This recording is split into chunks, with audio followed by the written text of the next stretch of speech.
Baik, bismillahirrahmanirrahim. Assalamualaikum warahmatullahi wabarakatuh. Perkenalkan kami dari kelompok 11 kelas E. Pada kali ini akan mempresentasikan tentang proposal proyek kelas mata kuliah manajemen teknologi dan inovasi, dosen pengampu, Dr. Insinyur Tata Ahmad Taufik, Master of Science, Insinyur Profesional Utama.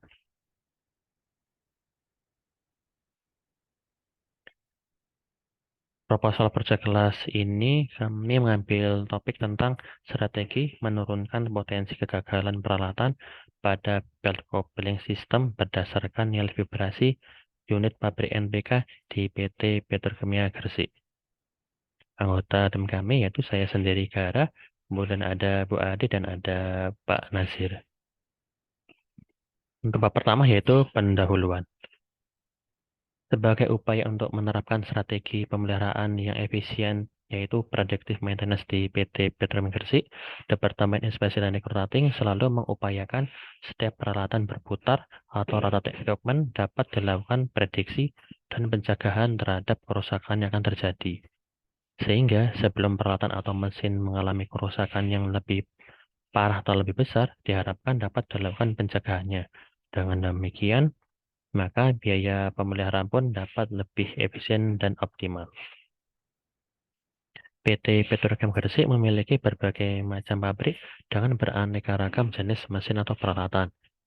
Beberapa peralatan atau mesin kritis di pabrik NPK itu sangat berpengaruh terhadap kinerja produksi. Kerusakan yang semakin besar menyebabkan omset perusahaan juga semakin turun. Oleh sebab itu, setiap mesin kritis harus selalu dijaga dan dipantau kondisi kesehatannya. Analisa vibrasi sebagai salah satu metode pendeteksi kerusakan khususnya dalam rotating equipment atau peralatan berputar memiliki peranan penting. Hal ini dikarenakan jumlah mode failure yang dimiliki analisa vibrasi lebih banyak daripada metode pendeteksi kerusakan yang lain. Sehingga dengan menurunnya nilai vibrasi dapat menjadi acuan turunnya potensi kegagalan yang akan terjadi pada rotating equipment. Kemudian latar belakang masalah, terdapat 8 mesin atau rotating equipment kritis di pabrik NPK yang dilakukan pengecekan vibrasi. Dari 8 mesin ini dibagi menjadi 3, yaitu tipe rotary drum, tipe blower dengan direct coupling, dan tipe blower dengan belt coupling. Hasil pemeriksaan vibrasi menurut standar internasional yaitu ISO 10816-3 terdapat 4 level yaitu good, fair, selective rook, dan rook. Level good dan fair ini mengindikasikan mesin peralatan berputar masih dapat dioperasikan dengan normal.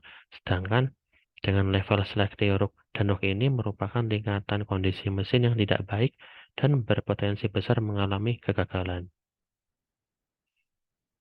Berdasarkan pemantauan vibrasi, blower tipe belt coupling memiliki frekuensi kenaikan vibrasi yang lebih sering dibandingkan dengan rotary drum dan blower tipe direct coupling. Tingginya nilai vibrasi ini disebabkan oleh beberapa hal sehingga dapat memungkinkan terjadinya berbagai macam jenis kerusakan hingga dapat menyebabkan kegagalan yang sangat parah. Berikut merupakan tabel dari pengukuran vibrasi dari peralatan rotary drum, blower direct coupling, dan blower belt coupling. Kemudian dilihat dari data stratifikasi dan Pareto diagram terlihat bahwa belt coupling memiliki potensi kerusakan yang lebih besar dibandingkan tipe mesin lainnya. Hal tersebut berpotensi terjadinya macam-macam failure, yaitu diantaranya seperti stress on belt, slippage, bearing defect, palliwear, shaft problem, dan sebagainya. Rumusan masalah. Dari uraian latar belakang permasalahan yang sedang dihadapi di atas, maka permasalahan dapat dirumuskan sebagai berikut. Yang pertama, apa inovasi yang dapat dilakukan agar dapat menurunkan kegagalan peralatan pada belt coupling system di pabrik NPK? Yang kedua, apakah faktor penyebab terjadinya kegagalan peralatan pada belt coupling system di pabrik NPK? Yang ketiga, apakah manfaat penerapan inovasi terhadap peralatan belt coupling system di pabrik NPK? Tujuan penelitian. Adapun tujuan dari penelitian ini adalah sebagai berikut. Yang pertama, mengetahui inovasi yang dapat dilakukan agar dapat menurunkan kegagalan peralatan pada belt coupling system di pabrik NPK. Yang kedua, mengetahui faktor-faktor penyebab kegagalan peralatan pada belt coupling system di pabrik NPK. Yang ketiga, mengetahui manfaat penerapan inovasi terhadap peralatan belt coupling system di pabrik NPK. Dan yang keempat adalah menemukan dan menganalisis praktek bisnis Departemen Inspeksi Rotating dengan bisnis model kanvas. Manfaat penelitian. Manfaat yang dapat diharapkan dari inovasi yang dilakukan adalah dapat membantu manajemen PT Petroleum Gresik khususnya pada Departemen Pemeliharaan 2, Departemen Produksi, dan Pabrik 2 pada umumnya untuk meningkatkan kehandalan peralatan berputar serta untuk mengurangi downtime pabrik akibat permasalahan peralatan berputar dengan cara mengurangi kegagalan peralatan pada belt coupling system di pabrik NPK. Kemudian tinjauan pustaka. Bisnis model kanvas. Menurut Walter dan Wigner, bisnis model kanvas adalah bahasa yang sama untuk menggambarkan, memvisualisasikan, menilai, dan mengubah model bisnis. Model kanvas ini terdiri dari 9 blok elemen bisnis.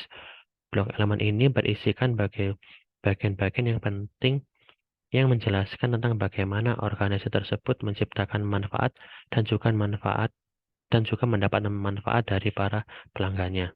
Adapun bagian tersebut adalah customer segment, value proposition, channels, customer relationship, revenue streams, key resources, key activities, key partnership, dan cost structure.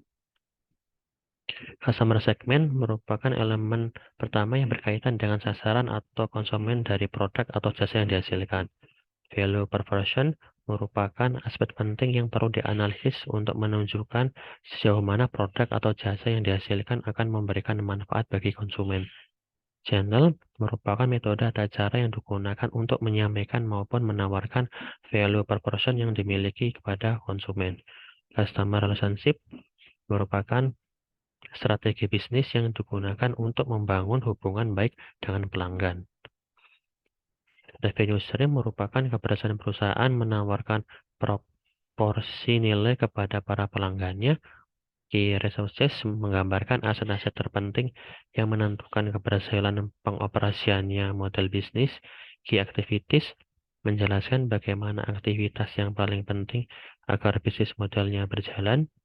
Key partnership menggambarkan jaringan pemasok dan mitra yang membuat model bisnis dapat bekerja. Sedangkan cost structure menjelaskan komponen biaya terpenting yang muncul ketika mengoperasikan model bisnis. Berikut merupakan model bisnis model kanvas inspeksi rotating di Petrochemical Gresik. Mungkin yang akan kami bahas lebih banyak di bab keempat. Kemudian failure mode dan efek analisis. Failure mode and effect analysis atau FMEA atau analisis efek dan mode kegagalan adalah metode yang dirancang untuk pertama mengidentifikasi dan memahami sepenuhnya mode potensi kegagalan dan penyebabnya serta efek kegagalan pada sistem atau pengguna akhir untuk produk atau proses tertentu. Yang kedua, menilai risiko yang terkait dengan mode, efek, dan penyebab kegagalan yang diidentifikasi dan memprioritaskan masalah untuk tindakan korektif. Yang ketiga, mengidentifikasi dan melakukan tindakan korektif untuk mengatasi masalah yang paling serius. Beres pertama akan dijelaskan oleh Bu Ade. Silakan Bu Ade. Baik, terima kasih Pak Gahara. Untuk risk priority number di sini adalah angka prioritas risiko. Sorry Pak. Yang didapatkan dari perkalian severity, occurrence, dan detection. Severity adalah rating yang menyatakan bahwa terjadinya kegagalan akan memberikan dampak berupa gangguan terhadap sistem secara keseluruhan. Occurrence, rating yang menyatakan beberapa sering menyebabkan kesalahan yang terjadi. Detection, kemungkinan untuk mendeteksi suatu kesalahan yang terjadi atau sebelum dampak kesalahan tersebut terjadi. Di sini ada risk levelnya dari low, medium, high. Selanjutnya, Pak. Diagram sebab akibat, di mana di sini memperlihatkan hubungan antara permasalahan yang dihadapi dengan kemungkinan penyebabnya serta faktor-faktor yang mempengaruhinya. Faktor mempengaruhi menyebabkan kerusakan dan kegagalan umum dapat digolongkan sebagai berikut. Yang pertama dari faktor manusia, kedua dari bahan baku itu sendiri, ketiga dari mesin, keempat dari metode dan environment, yang kelima adalah dari lingkungan. Selanjutnya, Pak, next. Analisa 5W2H, di mana pertanyaannya akan mengkaitkan permasalahan yang terjadi. What, why, where, when, who, how, and how much. Yang menjadi pertanyaan untuk menjawab permasalahan yang ada. Pertanyaan tersebut memiliki tujuan agar setiap menjawab pertanyaan boleh tepat sasaran. Selanjutnya, next. Why adalah pertanyaan yang bertujuan mengetahui alasan dan tujuan dari perbaikan dari sistem ini. What, pertanyaan yang arahan jawabannya untuk menjawab sumber-sumber penyebab permasalahan. Who, untuk mengetahui siapa yang bertanggung jawab dalam perbaikan yang dilakukan. Where adalah mengidentifikasi tempat terjadi permasalahan. When adalah menjawab waktu pelaksanaan perbaikan. How much, berapa biaya atau cost yang dilakukan perubahan atau untuk dilakukan. How adalah pertanyaan dengan tujuan mencari ide solusi dari permasalahan yang kita identifikasi. Boleh selanjutnya, Pak. Diagram Pareto adalah grafik balok yang disatukan grafik baris yang menggambarkan perbandingan masing-masing jenis data terhadap keseluruhan. Fungsi diagram Pareto adalah untuk mengidentifikasi atau menyeleksi masalah utama untuk peningkatan kualitas dari yang paling besar ke yang paling kecil. Cara kerja diagram ini adalah mengisyaratkan masalah apa yang akan memberikan manfaat lebih besar apabila dilakukan penanganan perbaikan.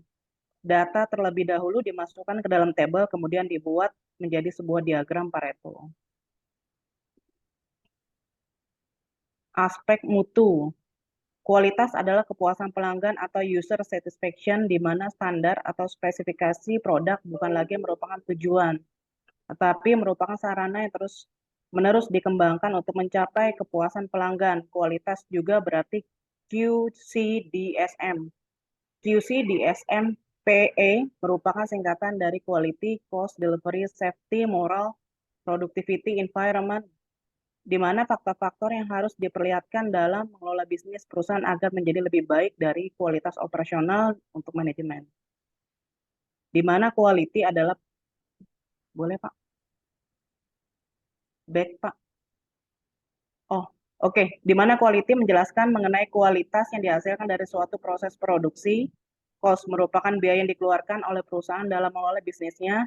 Biaya yang berkualitas ditandai dengan rendahnya biaya operasional produksi namun tidak mengurangi kualitas produksi. Delivery merupakan pengiriman barang atau produk yang dilakukan dari produsen ke konsumen.